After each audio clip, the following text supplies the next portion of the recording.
Assalamualaikum warahmatullahi wabarakatuh. Alhamdulillah, nahmaduhu wa nasta'inuhu wa nastaghfiruh wa na'udzu billahi min shururi anfusina wa sayyiati a'malina. May yahdihillahu fala mudilla lahu wa may yudlilhu fala hadiya lahu. Nashhadu an la ilaha illallah wa nashhadu anna Muhammadan 'abduhu wa rasuluhu. Shalatan wa salaman daimin mutalazimin 'ala nabiyil karim Muhammadin sallallahu alaihi wasallam wa 'ala alihi wa ashabihi wa man tabi'ahum bi ihsanin ila yaumiddin. قال الله تعالى في كتابه الكريم أعوذ بالله من الشيطان الرجيم بسم الله الرحمن الرحيم يا أيها الذين آمنوا اتقوا الله حق تقاته ولا تموتن إلا وأنتم مسلمون وفي آيات يا أيها الذين آمنوا اتقوا الله ولتنظر نفس ما قدمت لغد واتقوا الله إن الله خبير بما تعملون. أما بعد, yang sama-sama kita hormati Ayahanda Haji Idrus, ini kebetulan pakai batik bareng, karena habis ini langsung ke Safero. Ada ketua pimpinan wilayah Muhammadiyah yang akan membuka musyawarah cabang Sawangan. Kemudian yang sama-sama kita hormati seluruh orang tua kita, Ayahanda dan Ibunda Muhammadiyah Aisyah di Pondok Cina. Subuh tadi ada berasa yang hilang. Biasanya Haji Muhammad yang suka nyapa, kemudian salaman, bahkan kadang beliau yang suka Noel saya dan suka mengingatkan. Makanya tadi duduk, Masya Allah, terasa beda ya. Ghafarallahu dhanbah wa rahimahullah rahmatan wasi'ah. Amin. Ya Allah ya Rabbal Alamin, semoga Allah rahmati beliau dan semoga Allah berikan ampunan kepada beliau. Amin ya Allah ya Rabbal Alamin. Bapak Ibu yang dirahmati Allah Subhanahu wa taala, sudah 5:30. Jadi kajiannya singkat padat ya. Kemudian Mas Iman, ini materinya agak sensi. Nggak tahu kalau nanti di upload di YouTube, agak sensi. Termasuk kemarin kajian ini saya sampaikan di kajian dai-dai muda terkait tentang ghazwul fikr ya. Ghazwun itu artinya perang, al-fikr itu otak. Paham maksudnya? Perang pemikiran. Ini bagian strategi mereka. Pakaiannya peci hitam, pakaiannya bisa jadi mukenaan, tapi otaknya sudah dicuci. Otaknya, paradigmanya di luar Islam. Ya hari ini muncul kan tentang LGBT, tentang westernisasi, tentang kapitalisme, tentang sekulerisme, apa lagi? Tentang liberalisme dan sebagainya. Makanya saya kasih judul ke Mas Kiki, mereka tak pernah diam. Ya, sampai hari ini pun masih terasa sekali. Apalagi di tahun-tahun politik, betul. Di Muhammadiyah saja sudah nyeret-nyeret nama Muhammadiyah hanya untuk mendapatkan sebongkah kue. Makanya ini yang semakin mengerikan dan semakin tipu daya kita semakin keteteran. Apalagi kalau kita benar-benar sudah lemah di sisi imunitas iman, imunitas tauhid, dan imunitas dalam ibadah keseharian kita. Makanya lihat di layar televisi, pecinya hitam, tapi lisannya terkadang suka error. Terkadang cara berpikirnya, paradigmanya suka yang penting mulus jalan saya, yang penting kepentingan saya bisa saya dapat, kue saya bisa dapat. Bisa ngerasain Bapak, Ibu-ibu? Ya ini termasuk anak-anak muda hari ini. Pemuda Muhammadiyah diobok-obok, pemuda-pemuda semuanya. Makanya ini enggak tahu Mas Iman. Jangan sampai masuk kalau bisa nih. Ya. Jangan sampai ini terjadi. Ya. Makanya ini adalah tentang ghazwul fikr, dan inilah sabda Rasulullah sallallahu alaihi wasallam, ya. Ini saya kasih temanya tentang pengertian tentang ghazwul fikr, tentang sebab-sebab kemunduran umat Islam, ya. Hari ini banyak, tapi kagusa Israel seperti buih dalam lautan. Yang usah jauh-jauh lah bapak-bapak. Kita ini secara mayoriti adalah kita. Tapi lihat politik kita, siapa yang memainkan peran? Lihat di ekonomi, siapa yang memainkan peran? Kita terjebak. Makanya ketika setiap ada isu-isu di media cetak atau media sosial, terkadang kita diginiin. Banyak sekali kasus ACT, apa lagi? Banyak sekali. Dan terkadang kitanya nggak paham gitu, apa maksud di belakang layar ini semua. Maka konspirasi mereka itu tak pernah henti. Walan tarda ankal yahudu walan nasara hatta tattabi'a millah. Millah itu, ya mohon maaf, Yahudi itu agama, bangsa atau terah atau sebagainya. Makanya ini PR kepada kita semua dan anak-anak kita dan cucu kita semua, agar bisa menguatkan tentang ketahanan. Kalau ini sudah tentang serangan dan pemikiran, saya sengaja tuh gambar manusia, tapi paradigmanya sudah paradigma erroring. Makanya lihat hari ini anak-anak milenial, gitu, outfitnya itu, belum lagi Coldplay nanti, kemudian itu, masya Allah, ya, ngeri-ngeri sedap. Apalagi mohon maaf, terkadang hari-hari ini misalkan anak-anak perempuan kita, ngapain saya hamil, ngapain saya punya anak, dan ngapain saya punya anak banyak. Lah kalau gaya berpikir anak-anak perempuan kita sudah kayak gitu, yang jadi pertanyaan kepada kita nih bapak-bapak, kira-kira misalkan Al-Qahinur, nggak ada ibu-ibu, nggak ada anak perempuan, kira-kira untuk meneruskan sebuah peradaban agama, peradaban bangsa dan peradaban dakwah itu munculnya di mana? Kalau anak perempuan hari ini sudah nggak mau hamil, sudah nggak mau, mohon maaf, ya nikah, hamil, menyusui, nggak pengen punya anak. Maka tentang isu genderisme, isu feminisme terus dijedorin. Belum lagi isu LGBT. Dan ini benar-benar digenjot sekali. Makanya terkadang, mohon maaf, Jumatan itu saya sering isi-isi tentang materi-materi ya anak-anak milenial gitu. Karena di Al-Qahinur kebanyakan adalah teman-teman anak muda kita, mahasiswa kita. Maka ini yang perlu kita kuatin bersama. Dan ini gambarannya seperti apa. Kalau nggak cukup nanti bisa serial yang kedua, ya. Ini hanya ngomporin saja. Ini yang perlu kita pahami.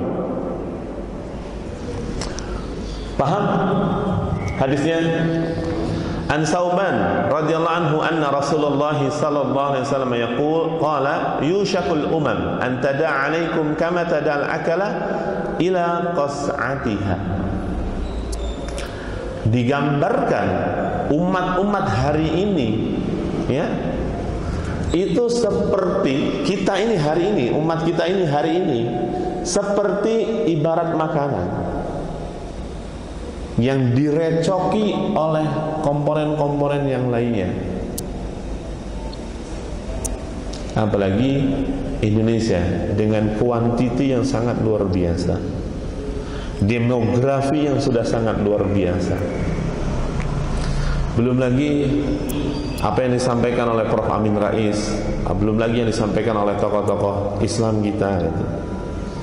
Bisa saja berubah. Spanyol yang sudah pernah saya kaji, peradaban Islam yang sudah 8 abad itu hilang gara-gara terjadinya banyak kemungkaran, gara-gara mereka sudah spiritnya ini hubbud dunya wa karahiyatul maut, lebih mencintai dunia dan membenci yang namanya kematian. Maka dikatakan faqala qail, dikatakan wa min qillatina atau wa min qillah nahnu yauma idin ya Rasulullah, apakah saat itu jumlah kita sangat minoritas, sangat sedikit? Apa kata Rasul? Bal antum yauma idin katsir, Saat itu jumlah kalian itu banyak. Walakinnakum kagutha, walakinnakum gutha, seperti buih dalam lautan. Yang jadi pertanyaan, kita ini masuk bagian buih atau kita memang benar-benar apa lawan kata buih? Yang benar-benar izzah Islamnya benar-benar terasa kuat. Walakinnakum gutha ka gutha'is sail.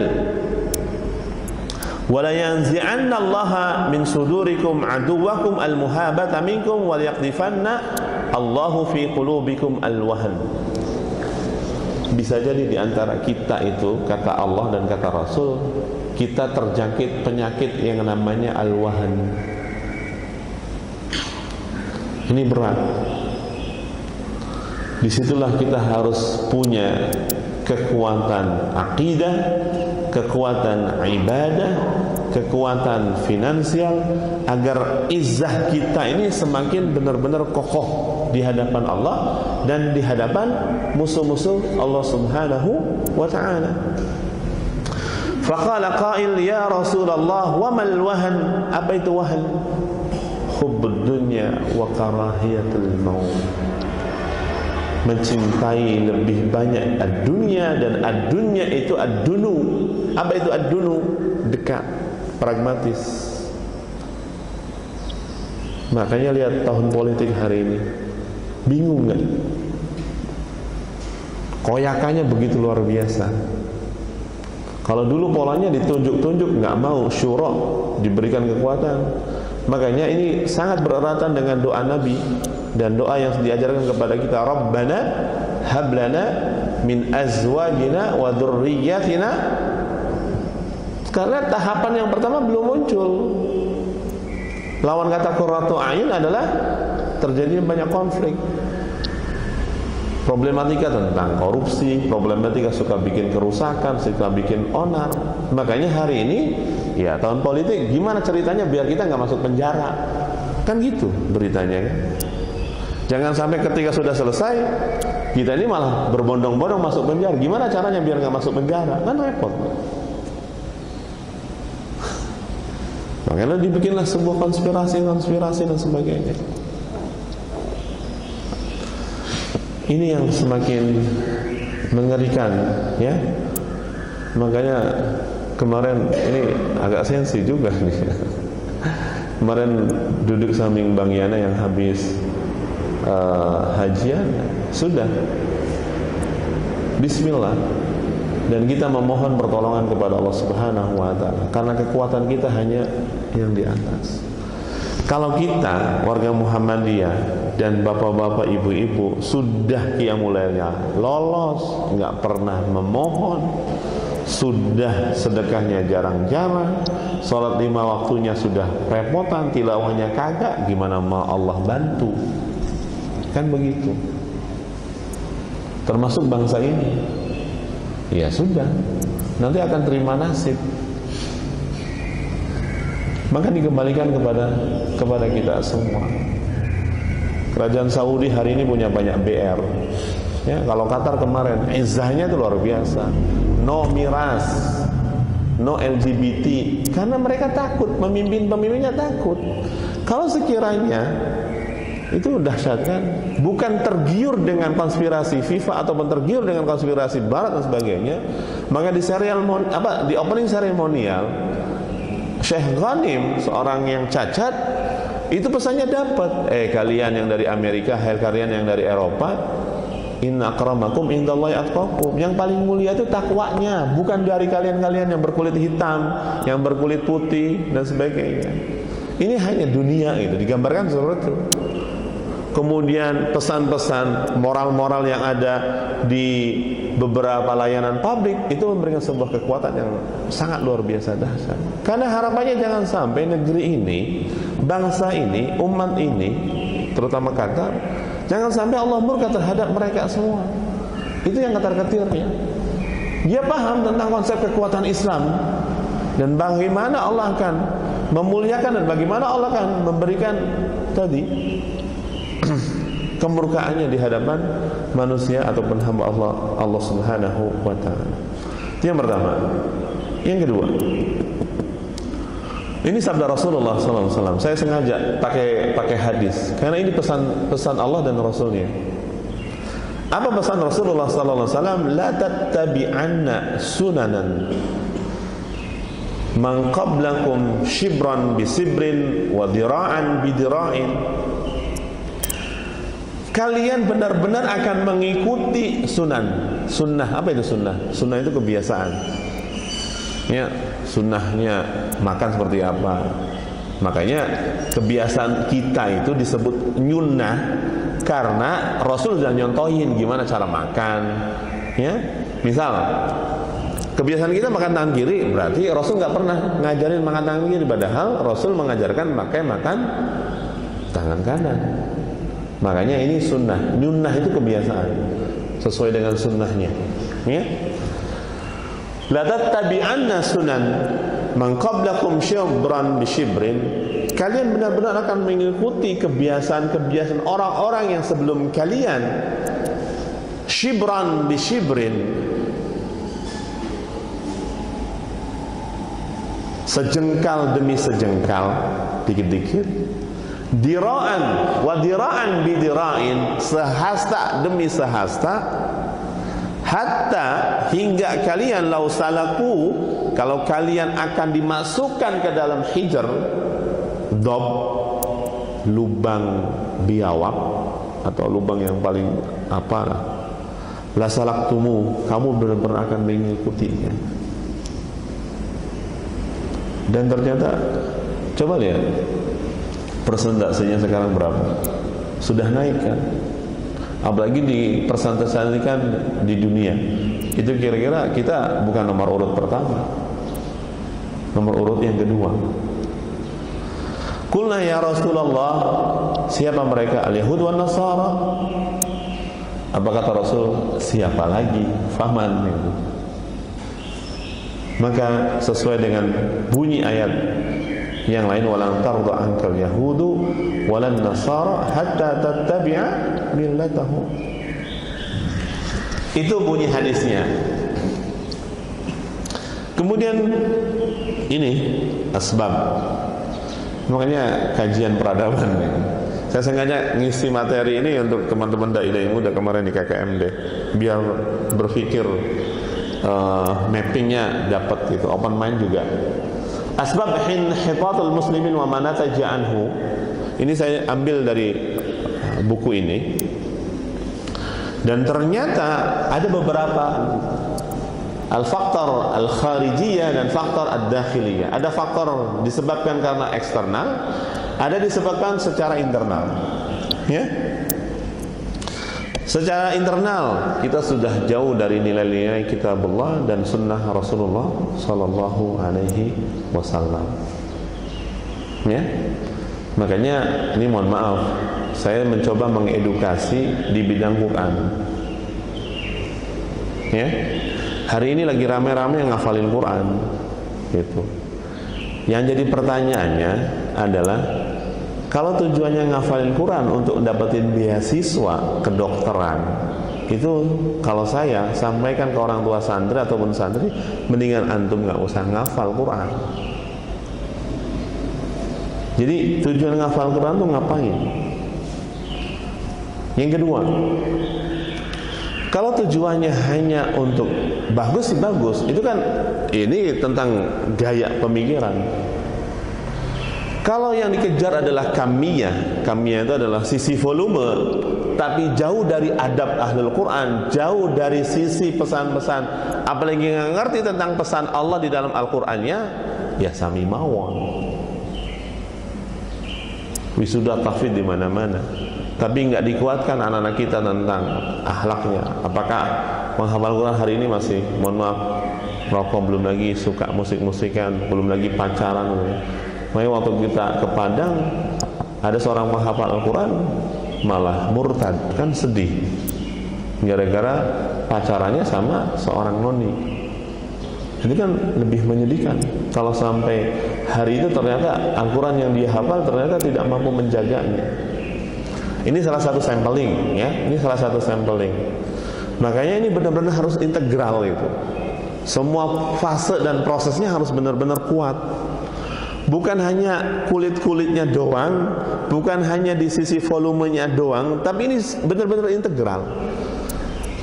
Makanya ini saya kaprukin tuh santri-santri terkait tentang adab kesehariannya. Kadang saya nanya, siapa yang masih ngomongin tentang binatang-binatang di asrama? Silakan berdiri. Itu yang perlu kita gawangi. Dan repot Pak hari ini. Dan di tataran pendidikan dan pendidik di lembaga-lembaga mahal, apa yang jadi tanda petiknya? Ternyata ngurusin anak-anak orang kaya lebih ruwet Pak. Iya, saya bilang. Pacaran berjam-jam. Kadang, ya tadi bahwa Pak, semakin banyak dinikmati oleh berbagai macam fasilitas, sifat fight-nya jarang, bahkan nggak tangguh gitu kan. Karena kebanyakan fasilitas. Dan itu keluhan-keluhan para pendidik di lembaga-lembaga mahal. Apalagi orang tuanya nggak punya adab. Gara-gara sudah naruh 40 juta, 50 juta, pengen tahu beres, kan repot. Nggak punya adab kepada guru, nggak punya adab kepada ahli ilmu, kan repot kan. Kalau sudah seperti kasusnya, bukannya terima kasih sudah dididik, sudah diajarkan tentang kebaikan-kebaikan, apalagi yang dikejar hari ini PPDB. Kemarin Pak Haji Ali cerita tuh, kan sedih Pak hari ini, ya kan? Ingin dapatin sesuatu tapi caranya nggak Allah ridhoi. Kira-kira berkah nggak gitu? Diberkahi nggak itu? Tentang kemarin itu tentang PPDB, proses penerimaan pendidik peserta baru, belum lagi konsep sistem zonasi. Ya gimana mau Allah hadirkan keberkahan dan kebarokahan? Terkadang ngikut sana ngikut sini, kemudian ngeluarin uang sebagaimana yang pengen diikuti, tapi ternyata ada hak-hak orang lain yang diterabas dan sebagainya. Nah ini yang perlu kita semai bersama. Ada beberapa hal. Ya ini dari dalam kita saja sudah bermasalah gitu. Ya ibarat kayak ini kropos akhirnya gitu. Kalau ini sudah jauh dari nilai-nilai kitabullah dan juga sunnah Rasulullah Sallallahu Alaihi Wasallam. Makanya ini ayo dihidupkan lagi nih bapak-bapak, ibu-ibu. Kasihlah. Barangkali di sini ada Senin Kemis yang rajin puasa Senin Kemis, dihidupkan siapa yang mau puasa. Kalau di kami itu saya kuatin anak-anak wajib. Bahkan nanti sorenya asar saya sampaikan man yaqulu ana. Maksudnya Pak, siapa yang hari ini mau ngasih iftar gitu. Mentalitas untuk memberi itu bukan orang kaya saya bilang. Mentalitasnya kalian harus jadi pemberi. Bukan nunggu kaya kalian baru memberi, enggak. Saya enggak seperti itu. Ternyata pas iftar anak-anak rebutan pahala Pak. Makanya ini DKM ayo rebutan pahala untuk menguatkan peradaban di tengah-tengah kita. Lakukan kebaikan-kebaikan yang bisa disupport bersama sehingga syiar dakwah kita di Masjid Al-Qahinur semakin terasa kenikmatan itu semua. Yang kedua, inferior. Ini baru 2 slide, udah mau jam 6 nih. Inferior, ya, tidak thiqah, nggak yakin gitu. Ini bener nggak ya kalau saya ngelakuin kayak gini ini qiyamul lail gitu. Tilawah ini akan menenangkan jiwa, menenangkan hati kita nih. Nah ini problematika, ya. Tidak thiqah terhadap syumuliyah, ajaran-ajaran Islam yang luar biasa. Makanya bapak-bapak, ibu-ibu yang sudah merasakan kenikmatan itu harusnya di copy paste ke anak-anak kita. Ini saya hari ini kesini tadi karena biasa kita bangun jam 3, jam setengah 4, sedang main ini jam 4 gitu. Ternyata portal belum dibuka. Santri mulai qiyamul lail itu setengah 4, paling telat jam 4. Di beberapa muslim nggak ditekankan, cuma karena saya sering dialog dengan mereka, maka mereka akan semakin muncul. Iya ya, ini kebaikan buat saya. Diisi dengan kebaikan, diisi dengan salat, diisi dengan kekuatan berdoa, bermunajat di sepertiga malam, ada kebarokahan waktunya, ada keberkahan nilai-nilainya. Nah, mereka sudah mulai merasakan kenikmatan itu. Karena sikoh dan merasa tenang, ya sudah akhirnya ketagihan. Nah, ini yang tidak terjadi di kaum milenial. Kalau kaumnya ibu-ibu, bapak-bapak, is okay lah, nggak jadi masalah. Tapi ini menjadi copy paste untuk anak-anak kita, kader-kader kita, sehingga ajaran Islam itu dirasakan kenikmatannya. Yang ketiga, sikap mengekor kepada nilai-nilai Barat yang bertentangan. Nah, ini, ya kasus tadi, ngapain saya punya anak banyak? Ngapain saya harus hamil? Ngapain saya harus? Ini kan ngeri, Pak. Makanya ini yang perlu kita kuatkan kepada anak-anak kita. Jangan sampai paradigma kita, pikiran kita, otak kita itu benar-benar dicuci otak oleh pandangan-pandangan yang di luar nilai Islam. Dan itu banyak sekali. Ngapain saya berjilbab? Kan tujuannya jilbab itu kan untuk menutup pakaian, untuk menutup lekuk tubuh. Tapi kan syariat Allah membuat adanya tutup jilbab. Itu kan tujuannya agar tidak terjadi berbagai macam kemungkaran dan sebagainya. Belum lagi terjadinya banyak perpecahan di antara kita, ya. Dan yang keempat, tertinggal dalam penguasaan hal-hal kekinian dan modern. Makanya ini yang perlu kita kuatkan, ya. Jadi anak-anak harus dikuatkan, Pak. Termasuk masalah HP, ya. HP ini satu sisi menjadi kebaikan, tapi satu sisi menjadi keburukan. Tergantung di sisi apanya, optimasinya. Kalau ini anak media, jadi cara berpikir kita harus benar-benar sesuai dengan pemanfaatannya. Jangan diklaim itu semuanya madarat semua itu kan. Makanya penting untuk edukasi kepada anak-anak kita dan cucu kita agar hal-hal tentang kekinian, ya, tentang digital, tentang kemodernan itu benar-benar dikuasai. Tapi semuanya tujuannya untuk dakwah kepada Allah Subhanahu wa taala.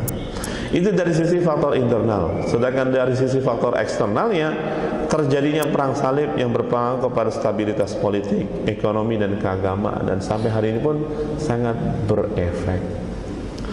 Makanya kenapa di Barat itu secara kehidupannya bernilaikan nilai-nilai keislaman, karena kitab-kitab kita diadopsi oleh mereka sejak terjadinya perang ini. Dan mereka mengimplementasikan nilai-nilai Islam dalam kehidupan mereka sehari-hari, dalam berkendaraan, di dalam layanan publik. Dan kalau kita benar-benar menguatkan sebelum terjadinya perang salib dan menguatkan tentang nilai-nilai keislaman secara totalitas, secara utuh, itu akan terjadi kebaikan-kebaikan dan kebarokahan. Cuma ya tidak semudah yang kita bayangkan. Ini jadi ghazal fikr itu ibarat gelas. Ini mohon maaf, ini gelas jernih gitu. Nah, tiba-tiba ada yang mencelup. Kalau ibaratnya itu teh, ya akhirnya jadi teh. Kalau yang mencelupnya adalah kopi, ya akhirnya jadi kopi. Gelasnya berubah nggak? Nggak bakal berubah, tetap gelas. Tapi jeroannya, cara pandangnya, paradigmanya sudah jadi teh, sudah jadi kopi. Itu. Maka invasi gerakan perang pengikiran ini saya sengaja mengibaratkan ini. Makanya harus sering-sering dialog, Bapak-bapak, di anak-anak kita. Ya, harus sering-sering dialog. Kemarin saya hari Sabtu materinya tentang ngaji kitab di Baitul Kamal. Itu luar biasa. Tentang asas mendidik anak-anak, ya. Kita sebagai orang asas punya. Salah satu kata Syekh Aswad itu disampaikan, asasnya apa? Al-qudwah al-hasanah. Itu yang agak berat untuk hari ini di pendidikan anak-anak kita. Belum lagi guru-guru kita. Ini ya, ini masih prolog. Al-Ghazal Fikr, serangan pemikiran, serangan ide, budaya, dan propaganda yang dilancarkan oleh suatu bangsa, peradaban kepada bangsa, peradaban lain, sehingga mengalami kelemahan mental dan dapat dikuasai untuk kepentingan mereka. Yang jadi pertanyaan, kita sudah kena belum? Yang jadi pertanyaan, kita sudah kena belum oleh serangan-serangan mereka? Itu aja. Ini ya, makanya kita sebenarnya sudah pada titik kelemahan. Ini hari ini posisi saya ada di mana sudah ketahuan semua, dibombardir sudah selesai semua, ya kan? Seperti kasus Ukraina sama Rusia, dan itu berefek kepada negara-negara Eropa yang lainnya. Teman-teman yang hari ini lagi kuliah di S1, S2, S3 di Inggris, di London, mengalami efek yang sangat luar biasa, ya. Maka ini beberapa istilahnya. Dan inilah Quran surat An-Nisa ayat 89. Allah katakan, a'udzubillahi minasyaitonir rajim. Bismillahirrahmanirrahim. Waddu, ya. Lau takfuruna kama kafaru fatakununa sawa. Mereka berharap kepada kita itu waddu. Kalau sekiranya kalian itu benar-benar keluar dari Islam dan mereka benar-benar kafir, maka sami mawon. Fala tattakhidhu minhum awliya. Ya, maka jangan jadikan mereka aulia, teman dekat. Hatta yuhajiru fi sabilillah, hingga kalian benar-benar itu melakukan hijrah di jalan Allah. Fa in tawallaw fakhuduhum waqtuluhum haitsu wajadtumuhum wa la tattakhidhu minhum waliyyan wala nasira. Jadi benar-benar mereka berupaya terus agar kita ini benar-benar takfurun kama kafaru, benar-benar keluar dari ajaran mereka sehingga kita ini benar-benar kafaru. Itu konspirasi mereka tak pernah henti. Ini Quran surat An-Nisa di ayat yang ke-89. Kita kan hafalnya, walan tarda ankal yahudu walan nasara hatta tattabi'a millatahum. Ini saya singkat-singkat saja. Misi Ghazal Fikr untuk Islam dan Muslim. Yang pertama, tentang sekularisme, memisahkan komponen agama, memisahkan komponen-komponen kehidupan agama, komponen-komponen manusia jauh dari agama. Urusan ekonomi, urusan politik, urusan sebagainya. Maka ini tugas kita semua, Bapak. Anak-anak kita harus jadi pakar-pakar di bidangnya dan menjadikan kekuatan Islam dan syariat ini menjadi landingannya. Dan hari ini kalau kita baca di kelas middle up sudah mulai. Ya walaupun ya hari ini orang-orang sudah mulai merasakan payung keislaman yang begitu luar biasa. Cuma sudah terlambat. Ya, mereka sudah belajar tentang kedokteran, belajar tentang ekonomi, dan saya berharap mudah-mudahan mereka yang masuk di PTN ini dengan sentuhan Qur'annya, dengan sentuhan Islamnya, dengan sentuhan tauhidnya, mereka benar-benar kokoh. Jangan sampai terjadi ya buka jilbab ketika kuliah di Jerman, ketika kuliah di Prancis malah menjadi pengagum-pengagum kaum LGBT gay, seperti kasus yang kuliah di Jerman itu yang sempat viral itu. Akhirnya kan jadi pencetusnya kaum gay di Indonesia. Kan sedih sekali, Bapak-bapak yang dirahmati Allah Subhanahu wa taala. Ini sekularisme, dan misi mereka tak pernah henti melakukan pemisahan komponen agama dengan kehidupan manusia. Padahal dalam konsep Islam tentang semua komponen manusia itu ya semuanya dari Allah. Mulai dari air, dari mulai kehidupan, dari mulai makan, dari mulai unsur ya semua kan. Ya ini misalkan kita bisa minum semuanya dari Allah, maka disuruh ibadah di hadapan Allah. Ini kan dipisah-pisah. Siapa yang memisahkan unsur kehidupan manusia dengan kekuatan agama itu? Ini yang jadi PR. Ya, yang kedua, menjauhkan Muslim dari Islam, sudah jelas konspirasi mereka. Ya, Belum serangan-serangan ke anak-anak muda, serangan-serangan lewat, nanti disampaikan lewat musik, lewat suka di berbagai macam hal-hal yang itu tidak Allah ridhoi. Menghilangkan kebenaran sejarah Islam, manipulasi data, manipulasi sejarah, itu ya kerjaan-kerjaan mereka. Belum lagi kasus pemurtadan, ya, mereka menikahi muslimah ataupun muslim, kemudian berubah, cara pandangnya mereka berubah, habitsnya mereka berubah, keluarganya berubah, ya sudah, dari situ, ya.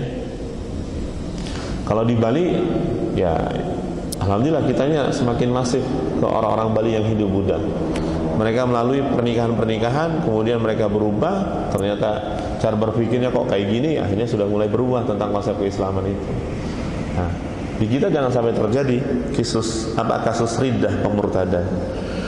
Kemudian mencerai-beraikan tentang persaudaraan sesama muslim, ya, menghalangi Islam, ya, untuk mengatur umat ini dan sebagainya. Ini adalah beberapa misi tentang ghazul fikr yang terjadi di tengah-tengah kita.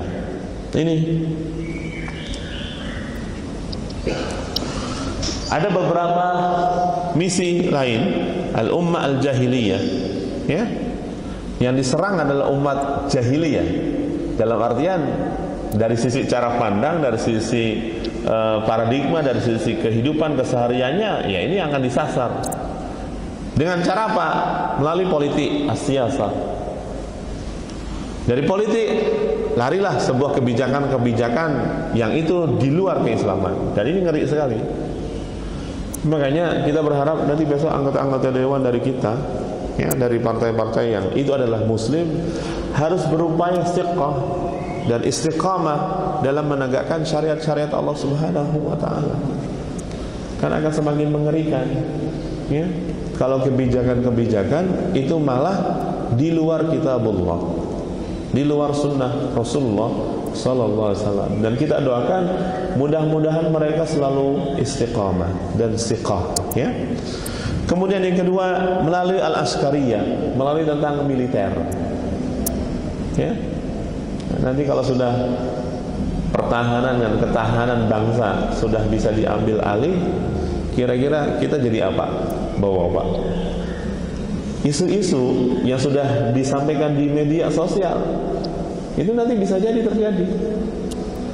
Kalau kitanya benar-benar jahiliyah, idiot, gampang banget nanti dimasukkan. Sudah politik dikuasai, militer dikuasai, lantas masuk yang wilayah ketiga, ekonomi.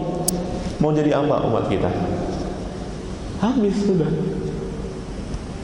Iya, politik, militer, ekonomi. Belum lagi nanti pendidikan.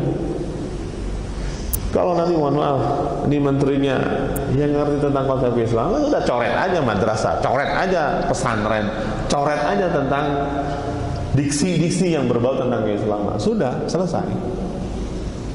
Betul. Undang-undang Sisignas misalnya, ngapain ada madrasah? Kan bisa aja ditarik aja sekolah dasar sampai sore yang diajarin tentang keumuman. Maka ada sebuah pemisahan yang jauh kan antara unsur umum sama unsur badan. Dalam konsep Islam itu semuanya harus diintegralkan. Kenapa kita belajar biologi? Kenapa belajar ekonomi? Kenapa belajar? Ya Islam memang mengajarkan tentang semua komponen kehidupan. Nggak ada pola pemisahan itu. Tujuannya apa? Karena semua komponen yang Allah mengadakan dan Allah yang mewujudkan. Disitulah nanti kekuatan kita. Kenapa sholat? Kenapa kita qiyamul lail? Kenapa kita sedekah? Karena semua komponennya adalah dari Allah Subhanahu wa taala. Ya. Jadi ini yang harus kita hati-hati, urusan politik, urusan militer dan urusan ekonomi. Belum lagi masalah di pendidikan. Kemudian bagaimana misinya? Ifsadul akhlak, merusak akhlak. Karakter bangsa dirusak. Ya hari ini kan tentang korupsi, tentang kebiasaan yang baik diubah, udah yang penting kan kita dapat dulu, urusan ini ntar dulu. Itu kan sudah merusak tatanan-tatanan akhlak bangsa ini. Ya, gimana kalau sudah kasus ini, bagaimana Allah akan meridhoi, bagaimana Allah akan menghadirkan keberkahan? Kalau cara-caranya memang Allah enggak disukai itu. Kemudian adalah takhtim al-fikr, ngacak-ngacak otak, ngacak-ngacak pemikiran. Sudah yang pertama akhlaknya sudah dirusak, takhtimul fikrah. Otaknya dicuci. Oh iya ya, enak juga kalau sama-sama, ya mohon maaf, gay gitu kan, atau lesbi, sudah nggak ngeluarin duit, nggak sudah ngeluarin ya, biaya hajatan, atau yang apalagi mohon maaf nggak usah nyari duit, nyari nafkah. Ini kan takhtimul al-fikrah, gaya anak-anak milenial sekarang misalkan. Kemudian hidayatus syahsiyah, tentang ketokohannya sudah dihilangkan. Dan yang terakhir ini nanti adalah bagaimana proses ar-riddah, pemurtadan. Kalau sudah agamanya mereka sudah dihapus, dihilangkan, bahkan ditiadakan dan berganti dengan agama selain Islam, ya sudah, mereka sudah goals, wali-walinya setan, wali-walinya orang-orang kafir, dan sudah selesai. Belum gitu.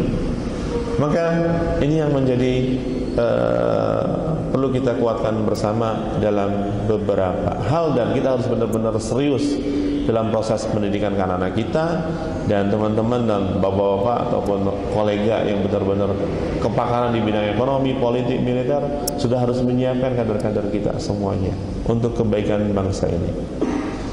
Ya, merusak akhlak, menghancurkan pemikiran, melarutkan pribadi-pribadi yang baik, yang soleh kepada hal-hal di luar itu. Sarananya banyak melalui media massa. Ini kan cybernya, makanya saya lihat yang pendukungnya Ganjar, yang pendukungnya Anies, yang pendukungnya Prabowo, udah serang terus, saling nyerang. Kita ya terkadang tersibuk gitu, asal share lah itu. Ya sudah, kita nanti digini, jadi domba.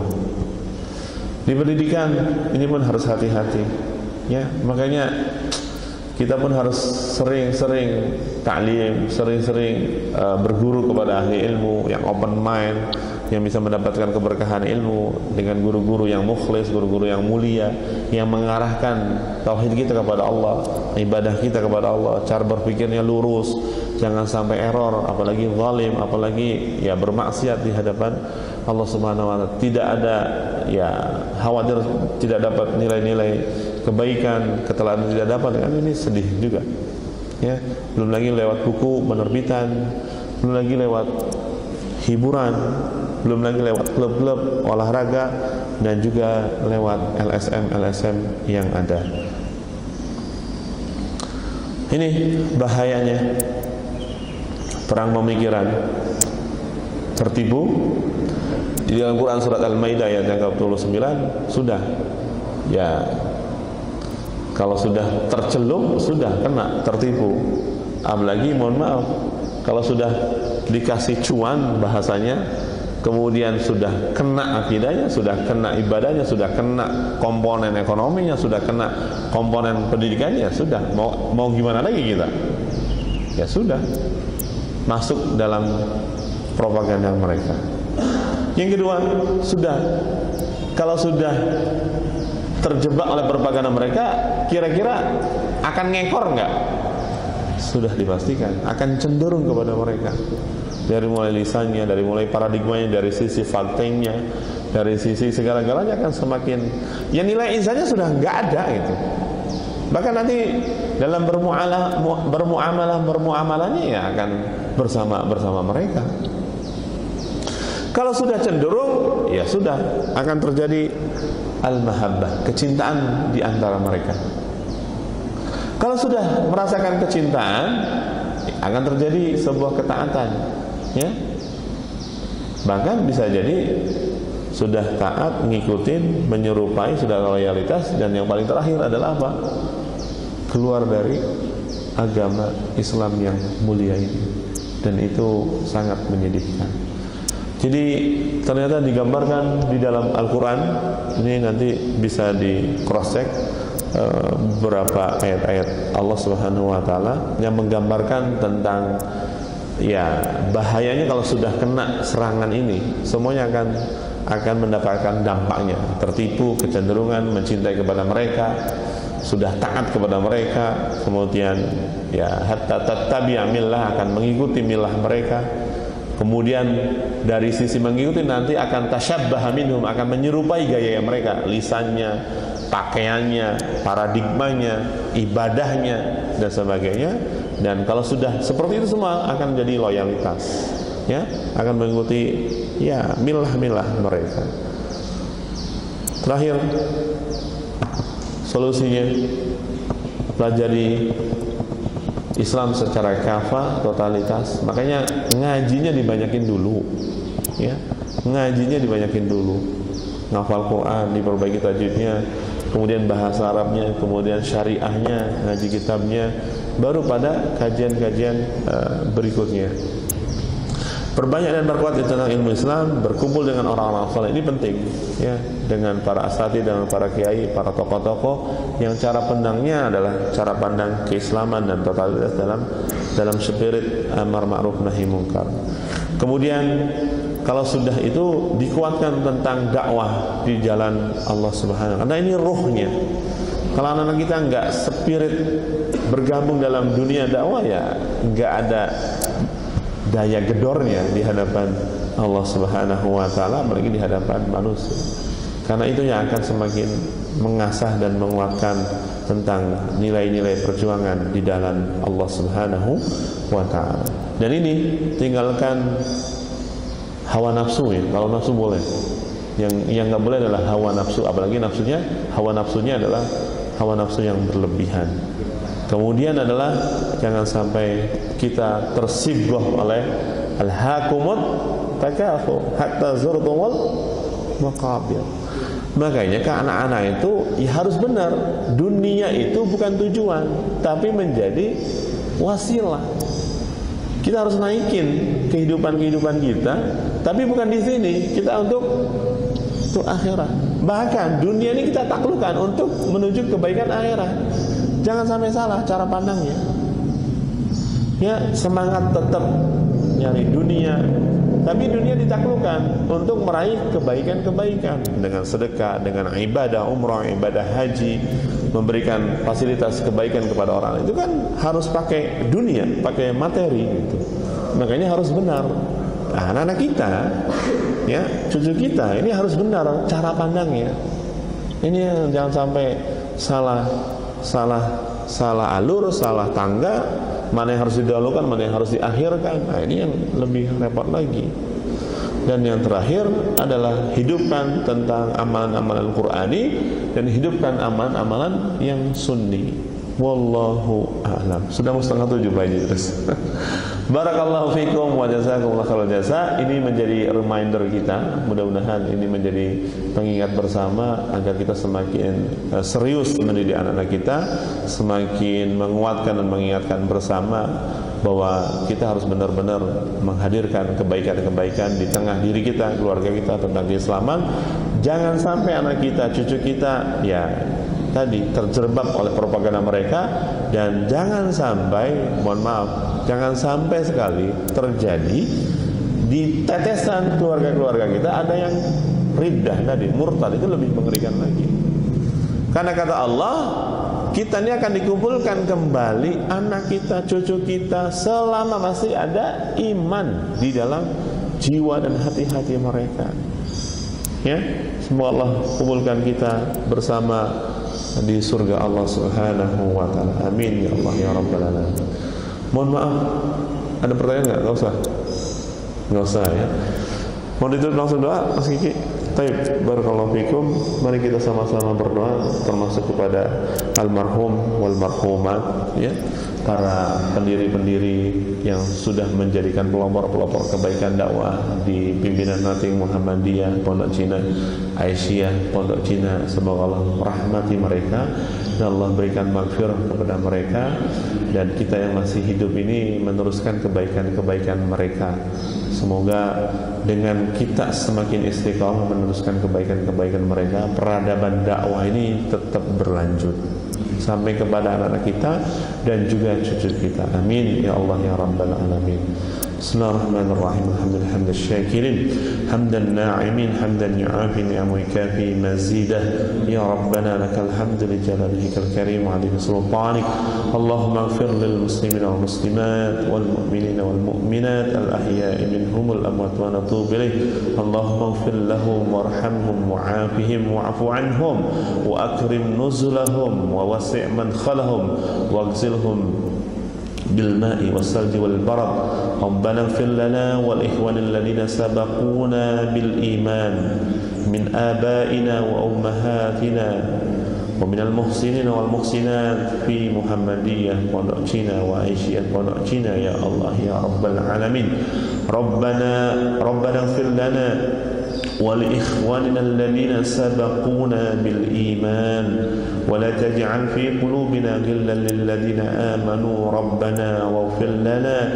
وارحمنا أنت مولانا فانصرنا على القوم الكافرين اللهم اغفر لهم وارحمهم وعافهم واعف عنهم وأكرم نزلهم وانصب مكانهم في مكان في جنات النعيم يا الله يا رب العالمين اللهم أدخلنا وأدخلهم جنات النعيم جنات تجري من تحتها الأنهار خالدين فيها رضي الله عنهم ورضوا عنه اللهم إنا نسألك رضاك والجنة ونعوذ بك من عذاب جهنم ومن عذاب القبر ومن شر فتنة المحيا والممات ومن شر فتنة المسيح الدجال اللهم إنا نسألك سلامة في الدين وعافية في الجسد وزيادة في العلم وبركة في الرزق وتوبة قبل الموت ورحمة عند الموت ومغفرة بعد الموت اللهم هون علينا في سكرات الموت والنجاة من النار والعفو عند الحساب